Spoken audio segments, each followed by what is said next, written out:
शहजाद, रिवायती तौर पर हमने देखा है कि खित्ते के ममालिक हों, दीगर ताकतें हों, उसको आप किसी भी वजह से कहें, लेकिन ईरान की अप्रोच ये रही है कि वो अपनी ताकत की बुनियाद पर या अपनी जो ताकत का जोर है उसकी बुनियाद पर ताल्लुकात कहीं ना कहीं इस्टेब्लिश करता है। जहाँ तक उनकी नेगोशिएशंस भी है, उसमें भी उनका थॉट प्रोसेस यही रहा है कि जितनी आपकी ताकत होगी उतनी आपके पास नेगोशिएटिंग पावर होगी। आज की जो गालिबाफ साहब की स्टेटमेंट है, क्या आप समझते हैं कि वो उसी का एक कंटिन्यूएशन है, या फिर आप समझते हैं कहीं ना कहीं ईरान की अप्रोच में चेंज आई है और ईरान ने सॉफ्ट नेगोशिएशन, सॉफ्ट पावर इस तरफ भी देखना शुरू किया है, खित्ते के ममालिक खास तौर पर? बहुत शुक्रिया अलीना। सबसे पहले तो सबको बहुत बहुत मुबारक हो। एक बहुत बड़ी खबर है कि ईरान और अमेरिका के दरमियान फाइनली एक डील हो चुकी है, इस पर सिग्नेचर हो चुके हैं। और पाकिस्तान के लिए, बतौर पाकिस्तानी, हमारे लिए बड़ी फख्र की बात है कि हमारे वजीर आजम शहबाज शरीफ जो है वो इस मुआहदे पे सिग्नेटरी हैं। अब ये मुआहदा कितना देर पा होता है, पीस कितना लॉन्ग लास्टिंग होगा इस खत्ते में, ये मल्टीपल चीजों पर डिपेंड करेगा। जाहिर सी बात है, अमेरिका ईरान की पॉलिसी पे तो करेगा, लेकिन जैसे अभी महमल बता रही थी कि जो इसराइल के अज़ाइम है उन पर भी बहुत हद तक डिपेंड करेगा, क्योंकि इसराइल ऑब्वियसली इस डील से खुश नहीं है, वो फ्रस्ट्रेटेड नजर आ रहा है। वो पूरी कोशिश कर रहा था कि अमेरिका को, ट्रंप को कन्विंस करें कि किसी तरीके से ये जंग जारी रहे, बल्कि जंग इससे ज्यादा बड़ी हो और ज्यादा फैलती रहे। तो मेरे ख्याल से एक टाइमली मुआहदा हुआ है और बतौर पाकिस्तानी हम सबको उस पर बड़ा खुश होना चाहिए। लेकिन ईरान की जो पॉलिसी है, जो स्टेटमेंट है, वो तो बड़ा ही वेलकमिंग है। जो बाकर कालिबाफ ने कहा है कि सिफारतकारी जो है उससे ज्यादा फायदा हुआ है बनस्बत इसके कि आप लड़ते रहें और जंग के माहौल में रहें।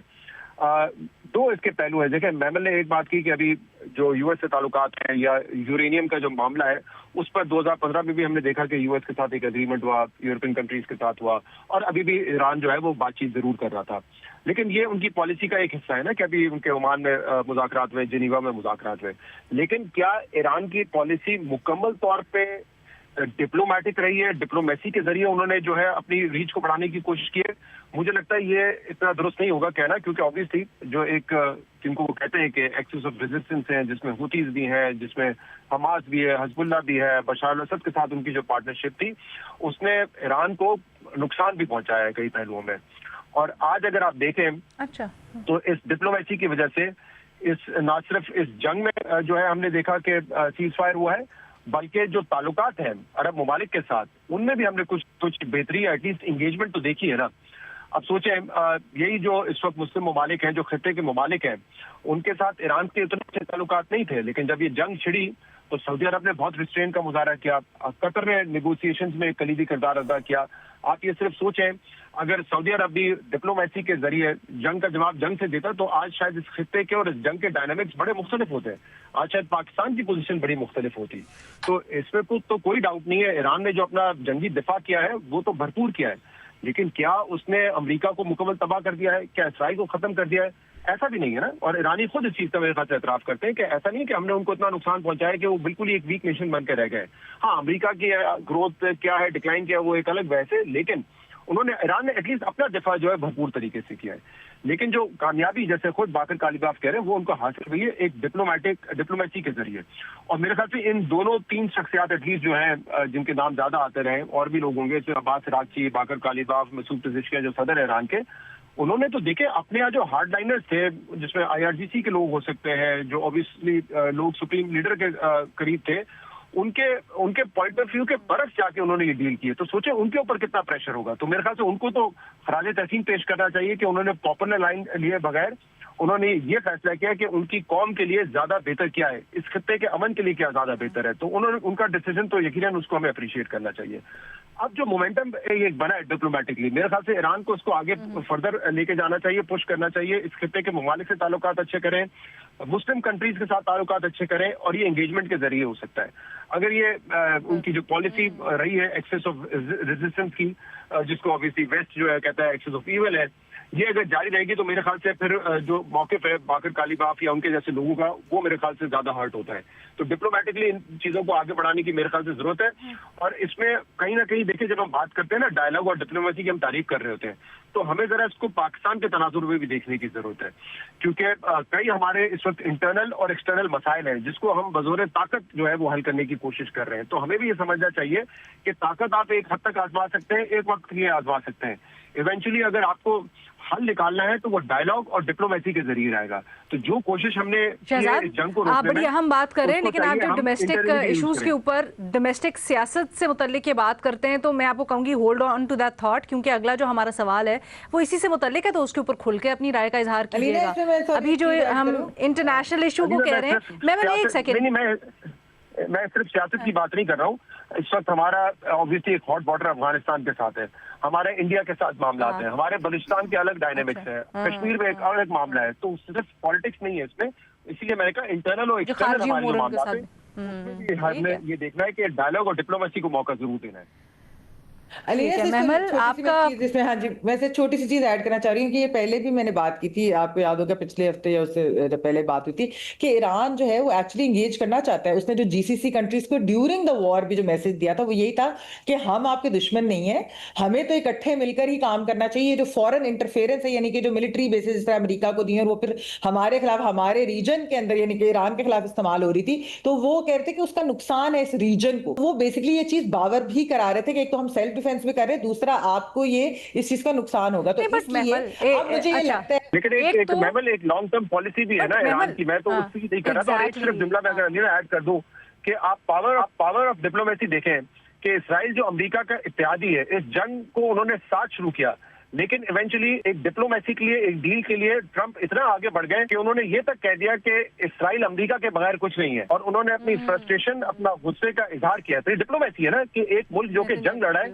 अब वो डिप्लोमेटिकली डील करना चाहता है ईरान के साथ, और उस डील के लिए वो इतने डेस्परेट है कि वो इसराइल को कह रहे हैं कि तुम हमारे बगैर कुछ नहीं हो। तो ये पावर ऑफ डिप्लोमेसी है। तो ये बिल्कुल ठीक है कि ईरान के साथ जो ईरान और अमेरिका के जो ताल्लुकात है उसमें तो हमने ये देखा है कि ईरान ने बड़ा एक हमेशा इसको फरोग दिया है कि हम डिप्लोमेसी करें। अच्छा, पता है ये जो हम डिस्कशन कर रहे हैं ना, एब्सोल्युटली ये जो हम डिस्कशन कर रहे हैं ना, यही डिस्कशन ईरान के अंदर भी सालों से जारी है। दो मुख्तलिफ आरा पाई जाती हैं। एक हेडलाइनर्स जो मजहर अब्बास साहब ये समझते हैं कि एक जो रेजिस्टेंस है, जो अस्करी ताकत है, उसकी बुनियाद के ऊपर ईरान का सर्वाइवल है और इसी तरह से उसको दुनिया से डील करना चाहिए। दूसरी राय ये है कि नहीं, ईरान को बातचीत करनी चाहिए, सिफारतकारी करनी चाहिए, इससे ईरान के लिए मामलात बेहतर हो सकते हैं। ये दोनों राय साइमल्टेनियसली एग्जिस्ट करती हैं। कालीबाफ साहब आज जब ये कहते हैं कि उनकी राय में इतने हॉट परसूट के बाद कहीं ना कहीं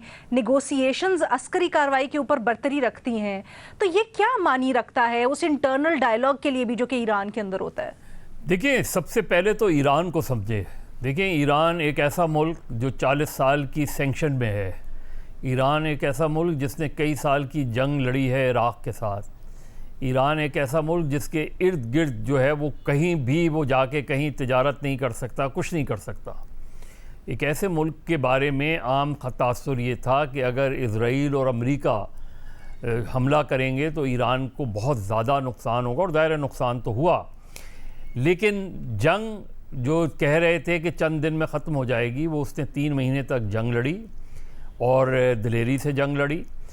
इस वक्त जो सूरत हाल बनी है उसमें ईरान सिर्फ एक अच्छे नेगोशिएटर के तौर पे ही सामने नहीं आया कि उसने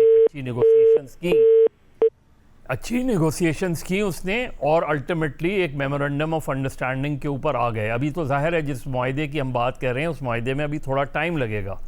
अभी तो MOU साइन हुआ है, अभी तो असल मुआहदा जो है उसके अंदर बहुत कुछ लगेगा। लेकिन ईरान ने ये प्रूव किया कि वो अमेरिका के आगे नहीं झुका, वो इज़राइल के आगे नहीं झुका। अल्टीमेटली देखिए ट्रंप का इसमें क्या फ़ायदा हुआ है। ट्रंप इस जंग से निकलना चाह रहे थे। जो शुरू में उन्होंने ज़ोर आजमाई की, उनको अंदाज़ा हो गया कि ईरान इराक़ नहीं है, ईरान जो है वो क्यूबा भी नहीं है, वेनेजुएला भी नहीं है, ईरान है। तो लिहाजा उन्होंने फिर जिस तरह निकले हैं ट्रंप, और अब जाहिर है अब आज ट्रंप ये बयान दें कि अगर दूसरे मुल्क बैलिस्टिक मिसाइल रख सकते हैं तो ईरान क्यों नहीं रख सकता। अब ये कितना बड़ी तब्दीली है कि अमरीकी सदर जो ईरान को तहस नहस करने वाले थे, वो अमरीकी सदर ये कह रहे हैं कि ईरान भी बैलिस्टिक मिसाइल रख सकता है, मिसाइल प्रोग्राम रख सकता है। तो ये ईरान की फतह है। इस पूरी सिचुएशन में पाकिस्तान के लिए क्या है? देखिए, पाकिस्तान इमर्ज होके आया है एक ऐसा मुल्क जो दुनिया की दो ऐसी ताकतों के दरमियान मुआहदा कराने में कामयाब हुआ, जो एक दूसरे की जो है एक दूसरे को देखने के सुनने के रवादार नहीं थे। उसने ना सिर्फ ये कि उसने उनका एतमाद बहाल रखा, उसने सऊदी अरब और गल्फ़ स्टेट का एतमाद, ये सारे मुल्क जो इस कॉन्फ्लिक्ट में किसी न किसी तरह रहे इन्वॉल्व, उनका सिर्फ एक मुल्क पर एतमाद था, वो था पाकिस्तान।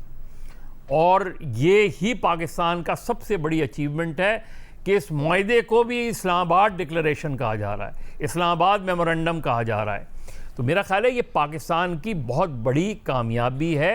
अब सिर्फ ये है कि ये मुआहदा अपने जो कि मुझे तवक्को है कि इसमें कोई बहुत बड़ी रुकावट नहीं आएगी और ईरान आइंदा जाके ईरान पर से सैंक्शंस हटती हैं अगर, तो आपका सबसे पहले तो जो गैस पाइपलाइन है और दीगर चीज़ें हैं, बहुत सी आपको मराहत जो है वो हासिल हो सकती हैं।